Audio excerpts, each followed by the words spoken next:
নমস্কার বন্ধুরা, welcome to my channel SB explorer. তো বন্ধুরা, সকলকে জানাই গুড ইভিনিং। তো প্রথমেই যে আপডেটটা তোমাদের সাথে শেয়ার করতে চলেছি সেটা হচ্ছে খালিদ জামিলকে নিয়ে। তো খালিদ জামিল 47 বছর বয়সী ভারতীয় কোচকে তোমরা সকলেই চেনো। তো আইএসএলের মঞ্চে বর্তমানে দাঁড়িয়ে ভারতীয় কোচ কিন্তু আরও রয়েছেন, হায়দ্রাবাদ এফসিতেও ভারতীয় কোচ কোচিং করাচ্ছেন। কিন্তু খালিদ জামিল যখনই যে টিমেই যান না কেন, তিনি ভারতীয় কোচেদের মধ্যে একটু সেই বলে না থোড়াসা হাটকে, সেই রকম কিন্তু তিনি থাকেন। তো এবারে একমাত্র ভারতীয় কোচ হিসাবে তিনি কিন্তু জামশেদপুরকে তিনি কোচিং করিয়ে তিনি প্লে অফে কোয়ালিফাই করিয়েছেন। তো জামশেদপুর কিন্তু প্লে অফের জন্য কোয়ালিফাই করে গেছে। কোনো বড় নামের প্লেয়ার কিন্তু নেই তার টিমে, কিন্তু যে প্লেয়াররা রয়েছে তাদেরকে নিয়ে কিন্তু দুর্দান্ত কাজ করছেন খালিদ জামিল। তো এই খালিদ জামিল তার সাথে কিন্তু আরও 2 বছর চুক্তি বাড়াতে চাইছে জামশেদপুর এফসি, এই রকম কিন্তু তারা কথাবার্তা চালাচ্ছে। তো দেখা যাক, এর পরবর্তী কোনো রকম আপডেট পেলে এই বিষয়ে তোমাদের সাথে অবশ্যই আমি শেয়ার করে দেবো। তো এরপরে তোমাদের যে আপডেটটা দিতে চলেছি সেটা হচ্ছে এবার সঞ্জীব গোয়েঙ্কা তিনি কিন্তু বেশ বড় বার্তা দিলেন।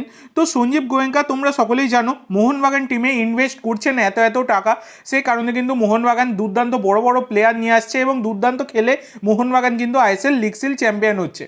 কিন্তু ব্যাপারটা হচ্ছে এর পিছনে তো সঞ্জীব গোয়েঙ্কার হাত অনেকটাই রয়েছে, কারণ টাকা পয়সাগুলোতে ইনভেস্টার হিসাবে তিনিই ঢালছেন।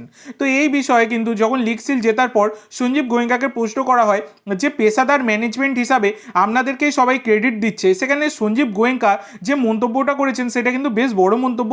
সেখানে সঞ্জীব গোয়েঙ্কা বলেছেন যে এটা খুবই দয়ালু ব্যাপার, কিন্তু মোহনবাগান যে কোনো ব্যক্তির চেয়ে অনেক বড়।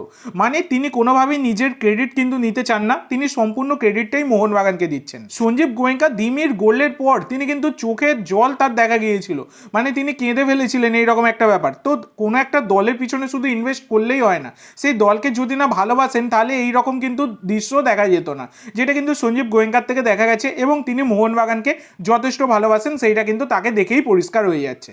তো এর পরের আপডেটে যাওয়ার আগে তোমাদের সকলের কাছে আমার একটাই অনুরোধ, যারা যারা চ্যানেলে প্রথমবার এসেছো অবশ্যই সকলে একটা করে সাবস্ক্রাইব করে দিও। সাবস্ক্রাইব তোমরা করে রাখলে পরবর্তী ভিডিও বানানোর মোটিভেশন অনেক বাড়ে, সেক্ষেত্রে অবশ্যই সকলে একটা করে সাবস্ক্রাইব করে দিও। তো পরবর্তী যে আপডেটটা তোমাদেরকে দেবো সেটা হচ্ছে এবার অন্ধকার ঘুচলো কিন্তু সাহাল আব্দুল সামাদের। তো ব্যাপারটা হচ্ছে সাহাল আব্দুল সামাদ তাকে কিন্তু গত সিজনে কেরালা থেকে দলে নিয়েছিল মোহনবাগান। তো কেরালার হয়ে তিনি দুর্দান্ত পারফরমেন্স কিন্তু দিয়েছেন আইএসএলের মঞ্চে, কিন্তু কোনো রকম ট্রফি তিনি হাতে তুলতে পারেননি। কিন্তু মোহনবাগানে 2 বছর এসেছেন, 2 বছরেই তিনি কিন্তু কামাল করে দিয়েছেন। 3খানা ট্রফি 2 বছরে তিনি কিন্তু জিতেছেন, যেখানে একটা ডুরান কাপ ছিল গত বছরে এবং 2খানা লিগ শিল্ড, গত বছরের লিগ শিল্ড এবং এই বছরের লিগ শিল্ড। টোটাল 2 বছর 3টে ট্রফি জিতে ফেলেছেন, যেখানে কেরালা ব্লাস্টারে থাকাকালীন অতগুলো বছর তিনি খেলেছেন, সেখানে কিন্তু একটাও ট্রফি তিনি পাননি। তো সাহাল আব্দুল সামাদ তিনি কিন্তু জানিয়েছিলেন মোহনবাগানে যোগ দেওয়ার তার প্রধান কারণ হচ্ছে ট্রফি জেতা, এবং তার সেই স্বপ্ন কিন্তু পূরণ হয়েছে। এবং কেরালা ব্লাস্টারে যেমন ট্রফি পাননি, যে অন্ধকারের মধ্যে ছিলেন সেই অন্ধকার থেকে তিনি কিন্তু আলোর পথে এসেছেন, মানে অন্ধকার ঘুচলো সাহাল আব্দুল সামাদের, সেটা বলাই যায় যখন থেকে তিনি সবুজ মেরুন জার্সি গায়ে চাপিয়েছেন। তো এরপরে তোমাদের যে আপডেটটা দেবো সেটা হচ্ছে, এটা আপডেট নয়, এটা একটা ছোট্ট বিষয় যেটা শেয়ার করব তোমাদের সাথে, যেটা হচ্ছে দিমি পেতাতুসকে নিয়ে এবার বড় মন্তব্য করলেন স্লাভকো দামজানোভিচ।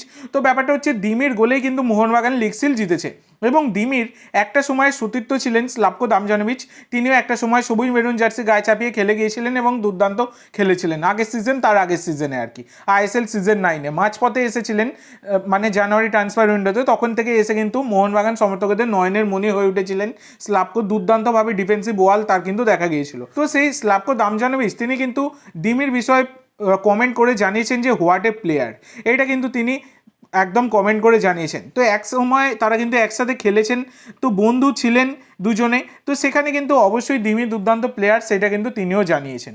তো আজকের জন্য এইটুকু বন্ধুরা, ভিডিওটি ভালো লাগলে অবশ্যই লাইক করো, শেয়ার করো, আমার চ্যানেলে প্রথমবার এসে থাকলে চ্যানেলটি সাবস্ক্রাইব করো, আর কমেন্ট করে জানাও ভিডিওটি কেমন লাগলো।